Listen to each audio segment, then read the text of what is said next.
Media recognition from Bloomberg, Reuters, recycling trade publications. Patented process for 100% recovery of critical metals, including cobalt, lithium, nickel, manganese, aluminum. American Manganese is focused on recycling lithium-ion batteries for electric vehicles. American Manganese trades on the TSX Venture, AMY, the US, AMYZF, and Frankfurt 2AM. For more information, visit AmericanManganeseInc.com or phone me, Larry Ray, at 778-574-4444. You're listening to HowStreet.com radio, available online at TalkDigitalNetwork.com. Welcome to HowStreet.com radio, the online source for market opinions. Here is Jim Goddard. My guest is Steve Saretsky. He's a Vancouver-based realtor online at SteveSaretsky.com. Welcome back to the show, Steve. Always a pleasure. Thanks for having me on. Steve, how is the Lower Mainland rental market looking right now? Yeah, I mean, it's definitely a contentious or controversial topic, but seems to be definitely easing up a bit. I would say is probably the best terminology. Obviously, still a very tight vacancy rate, but I think the days of seeing excessive price growth in the rental market, as well as bidding wars on rents and people lining up down the street to get in to see a rental unit, I think that those days are long behind us. We're actually starting to see more and more incentives. If you sign on for a 1-year tenancy agreement, there's certain sort of perks up front. Seeing that particularly with some of the new builds that are completed, and a lot of these are, sometimes in a rental pool, and so the developer or the property management company is actually offering some incentives on that side. So I actually think, based on my discussions with the local property managers here that deal more so in the private rental market, is that the rents have actually topped out. So if you're looking to rent a single-family home, those rents have actually decreased or declined in the past year. I think a lot of that's because there's a lot more inventory due to the speculation tax.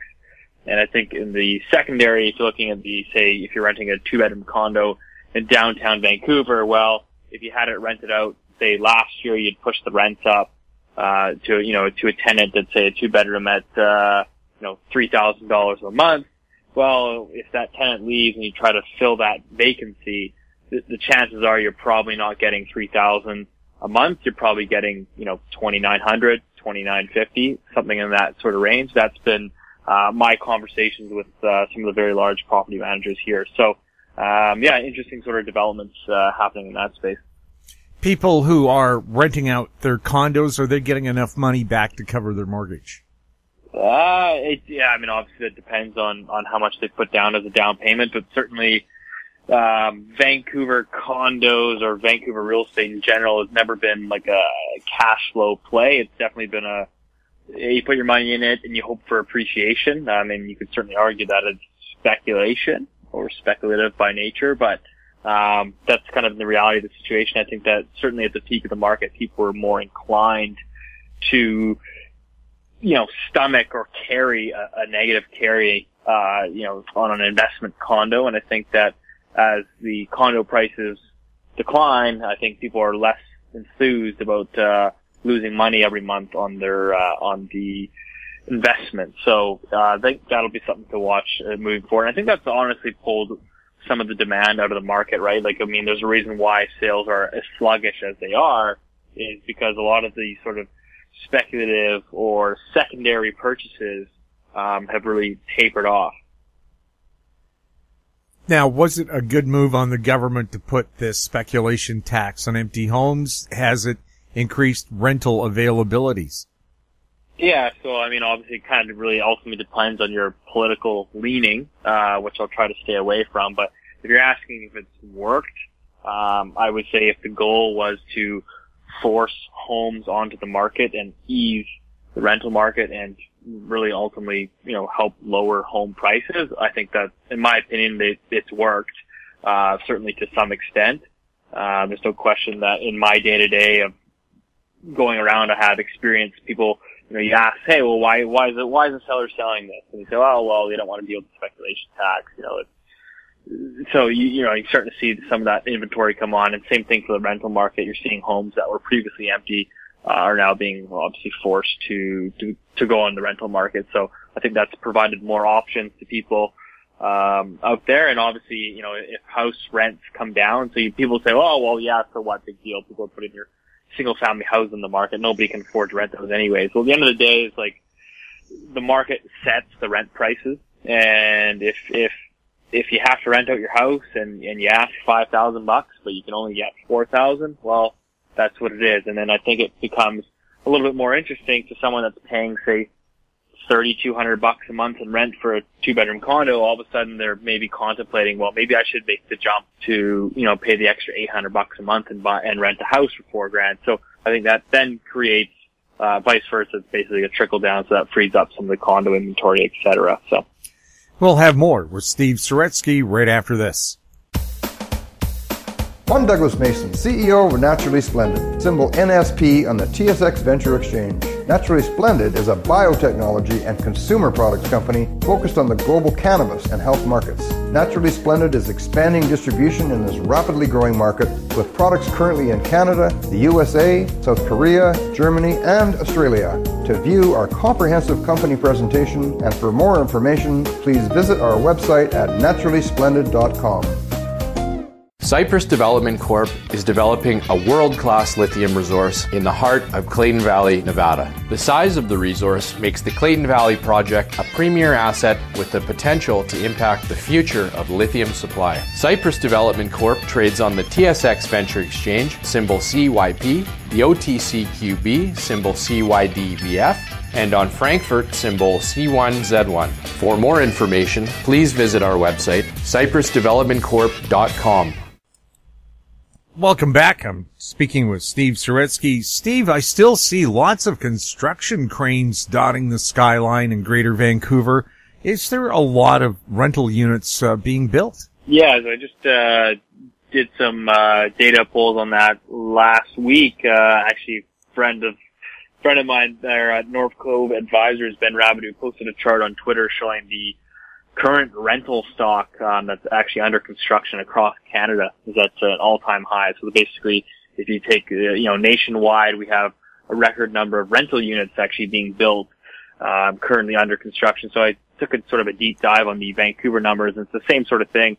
Rental units under construction are at an all-time high, and by quite a long shot.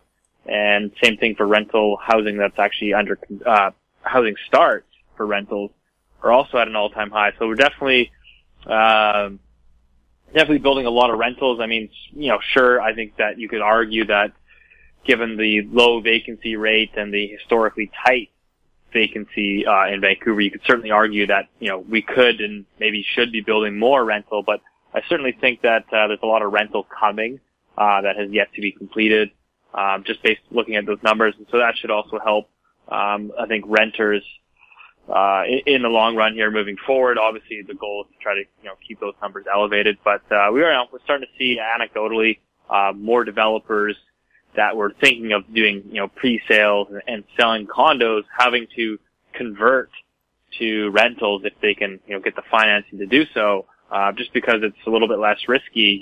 If you can't pre-sell these units, especially at the price you want, but you want to keep sort of market momentum moving, or you have to deploy capital, we're seeing more of these developments shift towards purpose-built rentals. Mm-hmm. Now, of course, traditionally, the Lower Mainland has always had a shortage of rentals. When I first moved here in '82, there were a total of 15 units listed for the entire Lower Mainland, which is about 2 million people live here at the time. Now it's 3.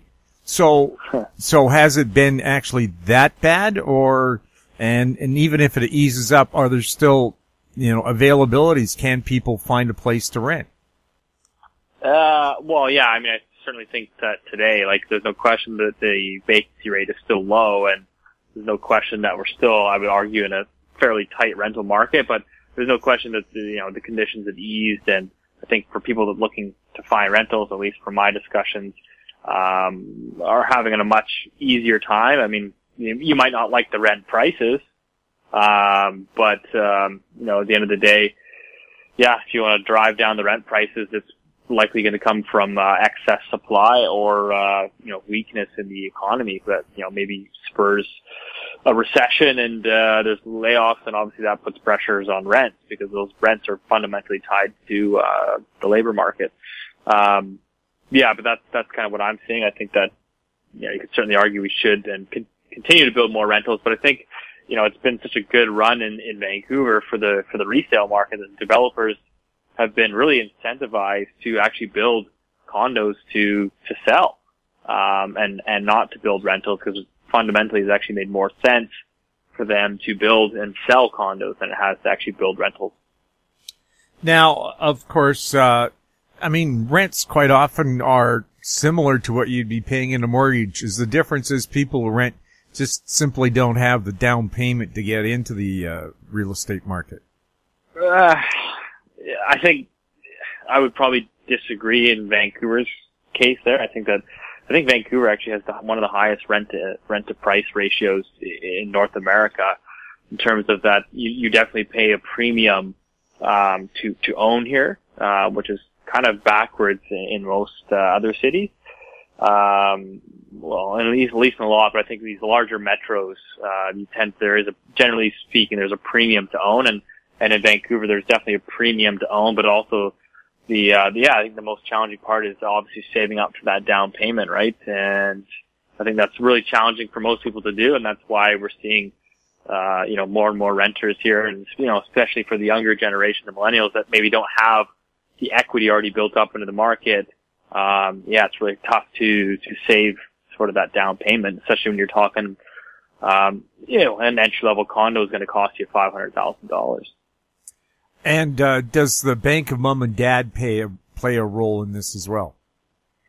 Yeah, I think that the bank of mom and dad, I think that if you're sort of fortunate enough to have parents with some equity in the market, or to have parents that are more well off, you certainly, I can speak for a lot of my clients, first-time buyers, they are getting help from their parents. So if you're fortunate to be in that circumstance, it gives you a leg up. But again, I think that it's interesting to see from a societal perspective, because I think that starts to create sort of this wealth inequality, or this sort of social friction between the haves and the have-nots.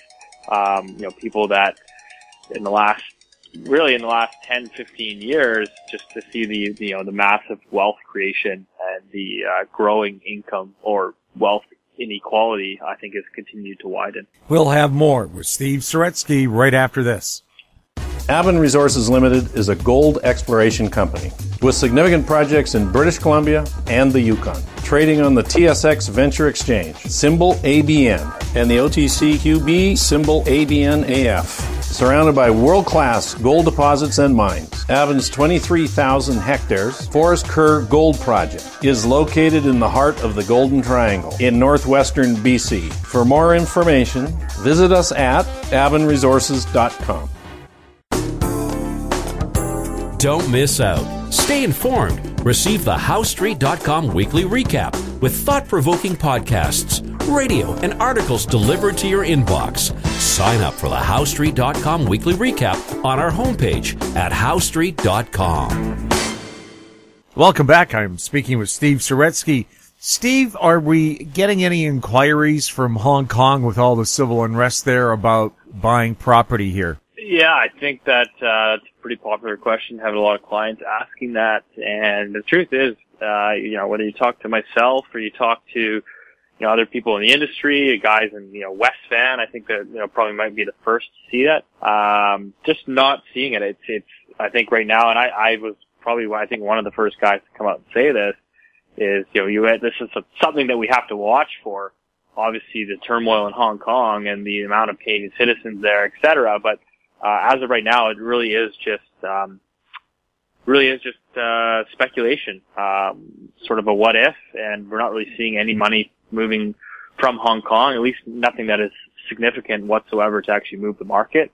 Of course, I think that if this, political turmoil was to continue or to escalate, then certainly, we'd have to continue to reevaluate the situation. But as of right now, I would say that it's really just a story, a convenient story that I think everybody in Vancouver, as I'm sure you know, Jim, is always looking for, well, what's going to be the next catalyst for the next leg up, and there's always a reason Vancouver prices can or should or will continue to go up. And so I think that this Hong Kong story is kind of the next one. Everyone's looking around saying, okay, well, the Chinese money seems to be gone, at least for now. And so, where is the next wave coming from? And I think that, people have obviously focused on Hong Kong, but I think as of right now, there's nothing concrete to it. And it doesn't help to have a 20% foreign buyer tax either, does it? Well, I think this is the thing. This is part of my discussion too. Is like, the money in Hong Kong. I mean, it's pretty sophisticated money. It's a financial hub. So a lot of these guys, these are finance people. These are generally well-off individuals. And at the end of the day, they're pretty smart. They're pretty sophisticated. And if they feel, Vancouver isn't a great place to invest in at the moment, given the obviously soft weakness and volatility in the housing market, that there's a lot of options where they can shift their money and put it into other areas of safe haven, right? So I don't think Vancouver, just because there's a bit of turmoil, that everybody all of a sudden wants to own a Vancouver condo. I think that these guys are pretty sophisticated individuals, and they certainly have a lot of options to move their capital around. So, but yeah, I mean, certainly a logical destination for it to go to, but I think that we also have to understand that there's other avenues that this money can go. Are people finding creative ways to beat the foreign buyer tax? Nothing that I'm aware of, no. That might be more for a lawyer to try to provide some insight on that, but there's nothing that I've heard. Yeah. Looking at sales so far in the Lower Mainland, up till now, we've had half a year. What's the mood been, and what have sales been? Yeah, so if you look at January through June, right, that 6-month period, it's the fewest number of home sales in Greater Vancouver in 20 years. As I've been writing about in my reports for the last couple months, I said, we have single-family home sales, I think, trading at 30-year lows. Basically as far back as the data goes. And I said, the sales volumes, are likely to have bottomed. I think in the next couple months, they'll probably bottom. I've been saying that for the last few months. And it looks like in July of this year that we'll actually see, that come to fruition. So what you'll see is sales volumes for July will be up on a year-over-year basis. So there'll be July 2019 sales will be higher than July 2018 sales. So what does that mean? It means that, July 2018 was the slowest July in 2 decades. So, it's a tough comp to beat. Like for sales to get worse, I think is pretty tough to do, right? So when we look at July 2019 sales, what they're going to do is they're going to say, sales are up probably 9-10% year over year. But what does that mean? Well, it was probably still the second or third slowest July in 20 years. So that's kind of how I look at it. I would be interesting to sort of see, how the media, portrays that message and how it gets picked up by the general public. Cause I think general public tends to read headlines. And I think the headlines that they're reading right now are, Hong Kong buyers are moving to Vancouver and, sales are up year over year in July. So I think that's how it's going to read to the public. But really at the end of the day, it is always important to contextualize the numbers. And I think that just because sales are up year over year does not mean that prices are going to be up year over year. And I think that prices certainly still have, downwards momentum at this time. Right. And there's always a certain percentage of people who have to buy and have to sell, right? Yeah, exactly. And it's like, you know what I mean? Like, sales aren't going to grind to zero. Certainly, the conditions are still weak, but people have life decisions. They have young families. People move for jobs, etc. And so, for a lot of people, it's not just about timing the market and trying to pinpoint, the bottom. So, we're certainly seeing some activity. I think the housing market it remains extremely mixed. Like, it's really just all over the place. You have some stuff that's not selling sitting there and you're kind of scratching your head wondering why there's no activity. And then you see the odd one go into multiple offers and you're kind of wondering, well, like, why did somebody just pay that price? So it really is just all over the place. I think it's still sort of figuring itself out. Steve, thank you so much for chatting with us. Always a pleasure, Jim. Thanks for having me on. My guest has been Steve Saretsky. He's a Vancouver-based realtor. You can find him online at stevesaretsky.com. If you have any questions for Steve or any of our other guests, you can send them to info@housestreet.com. Find us on Twitter at House Street, our YouTube channel, Talk Digital Network. I'm Jim Goddard. Thank you for listening.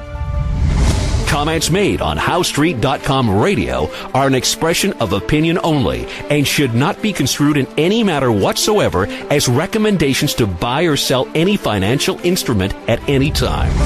Available online at TalkDigitalNetwork.com. HowStreet.com radio is a production of House Street Media Incorporated.